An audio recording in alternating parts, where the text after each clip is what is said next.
Bonjour à tous, bienvenue sur la 5e étape de la Vuelta 20. Un tracé très roulant au départ de Huesca aujourd'hui, mais après 110 km, la route va s'élever et rendre le final accidenté vers Sabinamigo, après 3 difficultés répertoriées et 30 km d'ascension environ, qui pourraient soit profiter à quelques baroudeurs, voire aux favoris, mais l'arrivée ne sera pas jugée en sommet. Il est difficile de prendre les devants sur la première partie d'étape, le vent souffle dans le dos des coureurs et le rythme est soutenu comme hier, près de 50 km/h de moyenne sur les 2 premières heures de course, et après quelques tentatives, le peloton est toujours groupé après plus de la moitié du parcours. Un groupe de 12 coureurs parvient tout de même à s'extirper à l'approche de la première difficulté de la journée, un groupe dans lequel on retrouve à la surprise générale un équipier de Roglic et pas n'importe lequel, Sepp l'américain, mais aussi Badjoli, l'italien de la Deceuninck Quick-Step qui pointe à moins de 3 minutes, ou encore Guillaume Martin de la Cofidis, et Tim Wellens de la Lotto Soudal en chasseur d'étape pour baroudeur.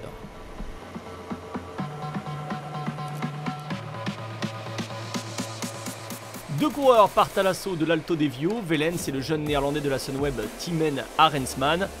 Parti en contre, Guillaume Martin rejoint le duo après quelques kilomètres d'ascension. Les autres retrouvent petit à petit le peloton emmené par les Ineos grenadiers de Richard Carapaz. Au sommet de l'Alto Devio, Tim Wellens passe en tête, il vise le maillot à pois. Il devance Guillaume Martin. L'écart continue de grimper et les 3 hommes de tête peuvent envisager la victoire d'étape avec plus de 3 minutes d'avance à 50 km de l'arrivée.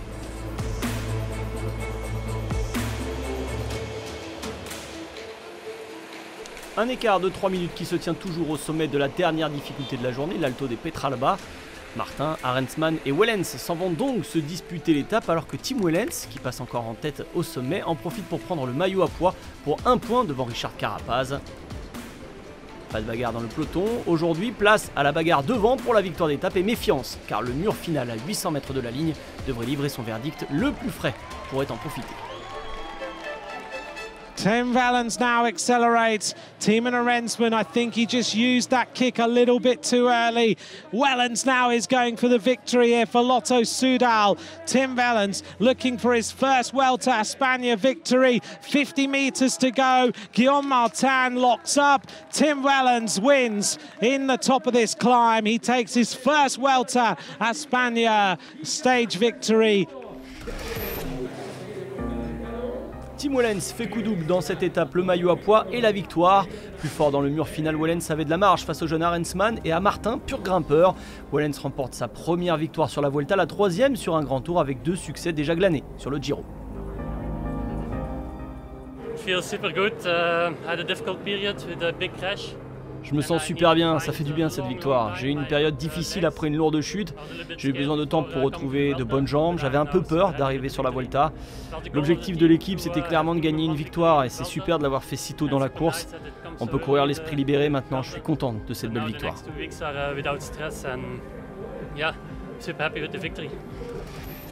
Petite frayeur côté favori tout de même dans cette étape, chute dans le dernier virage avec Gaudu, Valverde mais surtout Dan Martin, 2e du classement général. Pas de souci pour l'Irlandais qui est reclassé dans le temps du peloton, mais attention pour la suite et les séquelles de cette chute. Wellens remporte donc cette 5e étape devant Martin et Arensman, ses coéquipiers d'échappée. Roglic a fait un effort dans le final pour prendre la 4e place, mais il sera classé dans le même temps que ses adversaires, ce qui donne un classement général inchangé au niveau du podium, mais aussi du top 10. Le maillot vert est toujours la propriété de Primož Roglic qui a marqué quelques points à l'arrivée avec une belle 4e place. Le maillot à pois change d'épaule donc avec Tim Wellens qui est venu chercher ce qu'il convoitait depuis plusieurs jours. Enric Mas est toujours en blanc et tout le monde est déjà concentré sur la journée de dimanche.